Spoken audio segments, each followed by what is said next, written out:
ഇന്നൊരു ബ്രേക്ക്ഫാസ്റ്റിന് റെസിപ്പി ആയിട്ടാണ് വന്നിട്ടുള്ളത്. പെട്ടെന്ന് ഉണ്ടാക്കാൻ പറ്റുന്ന ഒരു പച്ചരി ദോശയുടെ റെസിപ്പിയും അതുപോലെ തന്നെ നത്തോലി മുളകിട്ട ഒരു അടിപൊളി മുളക് കറിയുടെ റെസിപ്പിയാണ്. പെട്ടെന്ന് ഒരു അരമണിക്കൂറൊക്കെ കൊണ്ട് തന്നെ ഉണ്ടാക്കാൻ പറ്റും. രാവിലെ ചായ റെഡിയാക്കുമ്പോഴേക്കും നമുക്ക് ഈ ഒരു ബ്രേക്ക്ഫാസ്റ്റും കൂടി പെട്ടെന്ന് ഉണ്ടാക്കിയെടുക്കാൻ പറ്റും. അപ്പോൾ എങ്ങനെ ഉണ്ടാക്കും നോക്കാം.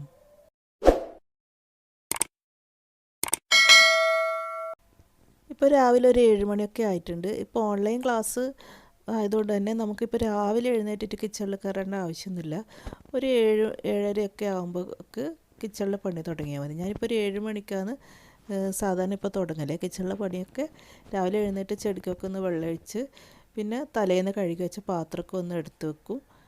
എന്നിട്ടാണ് ബാക്കിയുള്ള നമ്മുടെ ബ്രേക്ക്ഫാസ്റ്റിൻ്റെ പണിയൊക്കെ സ്റ്റാർട്ട് ചെയ്യുക.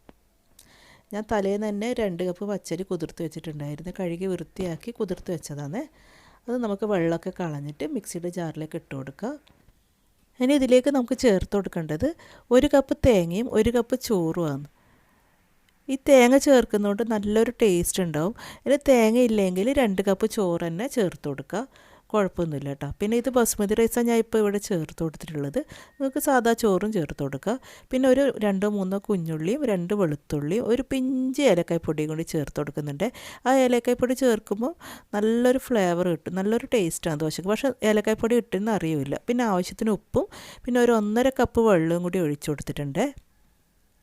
ഇതിന് നന്നായിട്ട് ദോശക്കൊക്കെ അരച്ചെടുക്കുന്ന പോലെ അരച്ചെടുക്കാം. അപ്പോൾ ഈ ഒരു പാകത്തിനാണ് നമ്മുടെ ദോശമാവ് വേണ്ടത്. ഒരു പണിയൊന്നുമില്ല, നമുക്ക് നേരെ ഫ്രൈ പാനിൽ ഇത് ചുട്ടെടുക്കാൻ തുടങ്ങാം. നമ്മുടെ ഈസി ആയിട്ടുള്ളൊരു ദോശയല്ലേ, പെട്ടെന്ന് ഉണ്ടാക്കിയെടുക്കാൻ പറ്റും. ഇത് ആഴ്ചയിൽ ഒരിക്കലെങ്കിലും ഞാനിത് ഉണ്ടാക്കാറുണ്ട്. ഒരുവിധമല്ല നമ്മൾ ഈ കണ്ണൂർ ഭാഗത്തൊക്കെ അധികം ആൾ ഉണ്ടാക്കുന്നതാണ്. പിന്നെ ഈ തേങ്ങയൊക്കെ ഓപ്ഷനിലാണ്. ചോറ് മാത്രം മതി ഇത് ഉണ്ടാക്കിയെടുക്കാൻ വേണ്ടിയിട്ട്. പച്ചരിയും ചോറും കൂടി മതി. ഫ്രൈ പാനിൽ ഒഴിച്ചിട്ട് ഇതിൻ്റെ മുകൾ ഭാഗം ആറി വരുന്നതിന് മുമ്പ് തന്നെ നമുക്ക് കുറച്ച് ക്യാരറ്റ് ഗ്രേറ്റ് ചെയ്തതും മല്ലിയില അരിഞ്ഞതും കൂടി ഇട്ട് കൊടുക്കുക. അതുപോലെ കുറച്ച് ഗീ ഇതുപോലെ ബ്രഷ് ചെയ്ത് കൊടുക്കുക. ഗീ തന്നെ വേണമെന്നില്ല, വെളിച്ചെണ്ണയാലും കുഴപ്പമില്ല കേട്ടോ. പിന്നെ ഇതിൻ്റെ മുകളിൽ ക്യാരറ്റിന് പകരം നിങ്ങൾക്ക് ഉള്ളി അരിഞ്ഞത് ഇട്ട് കൊടുക്കുക, തക്കാളി, അതുപോലെ ഊത്തപ്പത്തിനൊക്കെ ചെയ്യുന്ന പോലെ നിങ്ങൾക്ക് ഇഷ്ടമുള്ള വെജിറ്റബിൾസൊക്കെ ഇട്ട് കൊടുക്കാം. പിന്നെ ഒന്ന് ആറി വന്നിട്ടാകുമ്പോൾ ഇതുപോലെ തിരിച്ചിട്ട് കൊടുത്തിട്ട് കുക്കായി കഴിഞ്ഞാൽ എടുക്കുക. ഇത്രയേ ഉള്ളൂ. നമ്മുടെ ബ്രേക്ക്ഫാസ്റ്റ് പെട്ടെന്ന് റെഡിയായി കിട്ടും. ഈ ഒരു ദോശയാണെങ്കിൽ നല്ലൊരു ടേസ്റ്റുമാണ്. ഇത് ഇതുവരെ ഉണ്ടാക്കാത്തവരുണ്ടെങ്കിൽ എന്തായാലും ഒന്ന് ട്രൈ ചെയ്ത് നോക്കണേ. അപ്പോൾ ഇതിൻ്റെ കൂടെ ഞാൻ ഇന്ന് ഉണ്ടാക്കുന്നത് നത്തോലി മുളക് കറിയാണ്. അതും പെട്ടെന്ന് ഉണ്ടാക്കാൻ പറ്റുന്നതാണ്. തക്കാളി ഉള്ളി ഒന്നും ആവശ്യമില്ലേ. ഇതാ ഞാൻ മൺചട്ടിയിലേക്ക് 1.5 കപ്പ് വെള്ളം ഒഴിച്ചിട്ടുണ്ട്. അതിലേക്ക് 2 ടേബിൾ സ്പൂൺ നിറച്ചും കാശ്മീരി മുളക് പൊടി ഇട്ട് കൊടുക്കുന്നുണ്ട്. കാശ്മീരി മുളക് ആയതുകൊണ്ടാണ് 2 ടേബിൾ സ്പൂൺ ഇട്ടത്. ഇനി നിങ്ങളുടെ കയ്യിൽ സാധാ മുളകാണെങ്കിൽ ഇത്രയും വേണ്ട, കുറച്ചിട്ട് കൊടുത്താൽ മതി. പിന്നെ ഒരു 1/4 ടീസ്പൂൺ മുളക് പൊടിയല്ല, മഞ്ഞൾപ്പൊടി ഇട്ട് കൊടുത്തിട്ടുണ്ട്. രണ്ടും കൂടി നന്നായിട്ടൊന്ന് മിക്സ് ചെയ്യുക.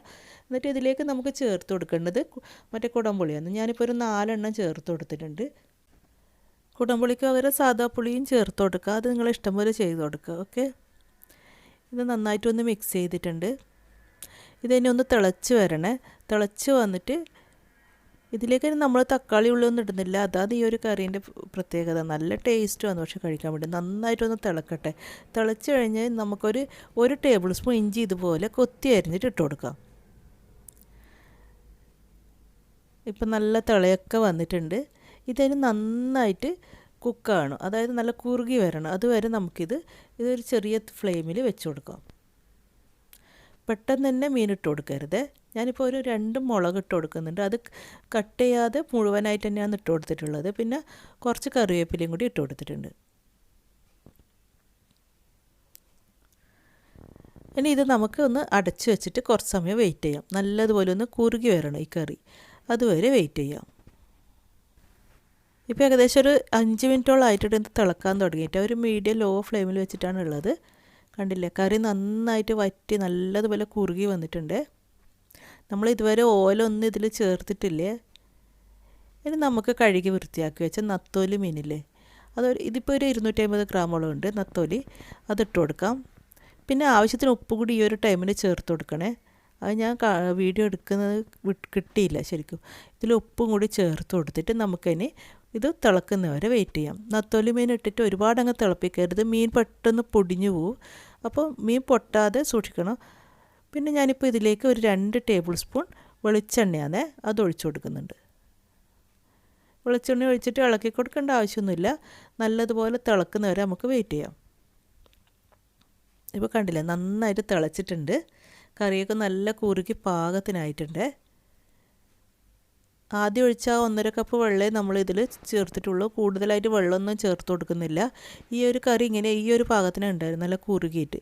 ഇപ്പോൾ ഒരു 3-4 മിനിറ്റ് കഴിയുമ്പോൾ തന്നെ കണ്ടില്ല, നമ്മൾ നത്തോലി കണ്ടില്ലേ നന്നായിട്ട് കുക്കായിട്ടുണ്ട്.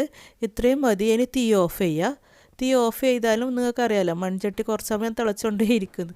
അപ്പോൾ തീ ഓഫ് ചെയ്തിട്ട് കുറച്ച് കറിവേപ്പില ഇട്ട് കൊടുത്തിട്ടുണ്ട്. എന്നിട്ട് ഇത് അടച്ചു വെക്കാം. ആ മൺചട്ടിയിൽ ഇരുന്നിട്ടും ആ ഫിഷ് ഒന്ന് കുക്കാവും. അപ്പോൾ വീഡിയോ ഇഷ്ടമായിട്ടുണ്ടെങ്കിൽ ലൈക്ക്, ഷെയർ, കമൻറ്റ്സ് ഒക്കെ ഒന്ന് ചെയ്യുക. ഇൻഷാല്ലാ ഇനി അടുത്ത വീഡിയോ ആയിട്ട് വരുന്നവരെല്ലാവർക്കും താങ്ക് യു.